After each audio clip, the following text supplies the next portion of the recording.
I want to bring you up to speed on the latest on Erick Adams, the New York City mayor. I don't even know how to begin to talk to some of you about this who are as convinced that he was indicted because of his immigration opposition as progressives are convinced that boys can become girls. And I got a lot of angry emails from people yesterday. You don't have to be insulting and you're wrong anyway. Let me just talk to you about the story instead of us telling each other you're wrong. And if you want to say it was about immigration and that's why I can't convince you otherwise, I will tell you he was dining with Joe Biden when the indictment came down. He and Joe Biden have a long time friendship and relationship going back to Erick Adams's days in the police force in New York City. And he has been the man that the Biden administration turned to criticize the immigration issue, but say it was Donald Trump. Unlike, for example, the mayor of Denver is a progressive activist Democrat who has been blasting the Biden administration for immigration, saying it's their fault and the city is overwhelmed and they need to do a better job of both securing the border and dealing with immigration. He has not been indicted. Erick Adams is the guy who says it's a bad thing, but it's not Joe Biden's fault. And he's the guy who's getting indicted. He's getting indicted for bribes of $10 million and foreign influence in his campaign.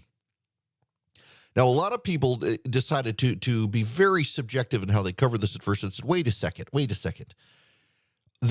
got $10 million and the only thing Turkey wanted him to do was to approve a building. That's it. If you're unfamiliar, one of the things that Erick Adams was indicted for is the Turks built a 38-story consulate in New York City. It did not pass code for fire inspection, and the Turks, in having bribed Erick Adams, said they wanted him to get it approved. And Erick Adams threatened the job of the fire inspector and said, if you don't approve this, you're going to lose your job. So it got approved. And the Turks were able to move into the building in time for the president of Turkey to pay a visit. And a lot of people are like, no, see, clearly it had to be immigration because that's stupid. Why would you indict him for just this one thing? And why would they pay that much money? Well, it turns out that this was an ongoing relationship, that the Turks had convinced Erick Adams that they could get him all the way to the White House. Now, if any of you know anything about Erick Adams, the man has a massive ego, massive ego. And even when he was running to be the mayor of New York City, Erick Adams was hinting that he was such a savvy politician, he could go all the way. He could be the first guy to make it from Gracie Hall to the White House, or Gracie Mansion to the White House. He really believed it. And the Turks, turns out, were whispering in his ear saying, we got you, the whole way through. They were giving him millions of dollars, and the building was not the only favor. This was a long-term and ongoing relationship. They were covering travel and all sorts of other things, and Erick Adams was helping the Turks and promised ongoing commitment. Now, again, while you're fixated over here saying, actually, despite the fact that he was useful for the Biden administration and drawing cover for them on immigration, that it had to be immigration because you heard it on the internet and it must be true, you're being distracted by the fact that this is now the third prominent Democrat to be indicted for taking money from foreign governments. You have the lady who was the deputy chief of staff to the governor of New York. You have Bob Menendez, and that was for China. You have Bob Menendez, who was in the pocket of Egypt. And you've got now Erick Adams. In addition, you've got, what was it, Max Boot's wife, who was in the pocket of South Korea. You've got a number of prominent Democrats and progressives now who have been bought off by foreign agents. Now, I am sure the way this works, I guarantee you that there are people in the Republican Party who have been compromised by foreign agents. But the pattern here is overwhelmingly you've got the Democratic mayor of New York. You've got the Democratic deputy chief of staff of the governor of New York. You've got a writer analyst who's married to a popular progressive commentator. And you got the Democratic senator of New Jersey, New York and New Jersey. And they were willing to sell themselves out, allegedly, to foreign powers that do not necessarily have America's interest involved. And that, I think, is the big story here. Whether you believe it's immigration or not, we're going to agree to disagree on that one for a lot of reasons. One, there's no evidence of it. Two, he and Joe Biden are actually pretty good friends.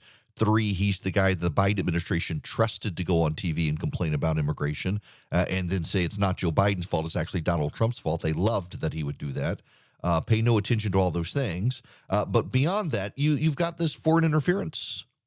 Now, I want you to look north to Canada because the Trudeau administration has been compromised by the Chinese. And in fact, there's a growing body of evidence the Chinese were making influence plays in Canada regarding Justin Trudeau's party trying to advance Chinese interests. And Trudeau, of course, has been very sympathetic to those interests himself. It's a scandal that is bringing down Trudeau's party. And here in this country, in New York, no less, there was a congressional primary where a Chinese dissident dropped out of the race after being threatened by the Chinese. And guess what? He was running in the Democratic primary. Wasn't a Republican. The Democrats there's a pattern now of multiple Democrats being compromised by foreign governments.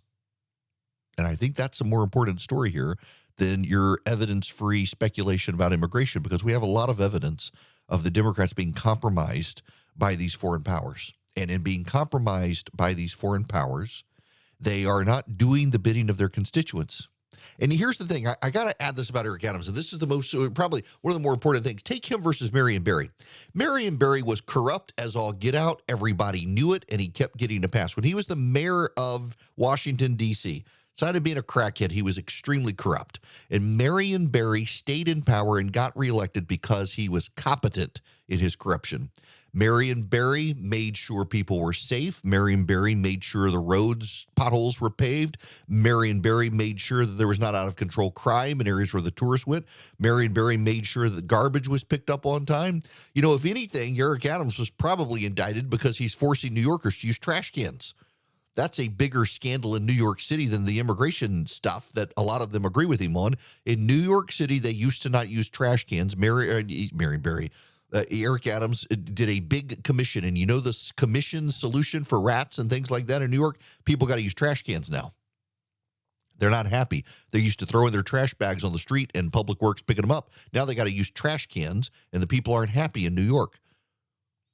So now Erick Adams is making them use trash cans. They hadn't had to do it in the past. He's not fixing the potholes. You got infrastructure decline. You got crime on the rise. He's not doing anything about it. His prosecutor's out of control, who's prosecuting the guys trying to stop crime on the subway as opposed to people committing crime.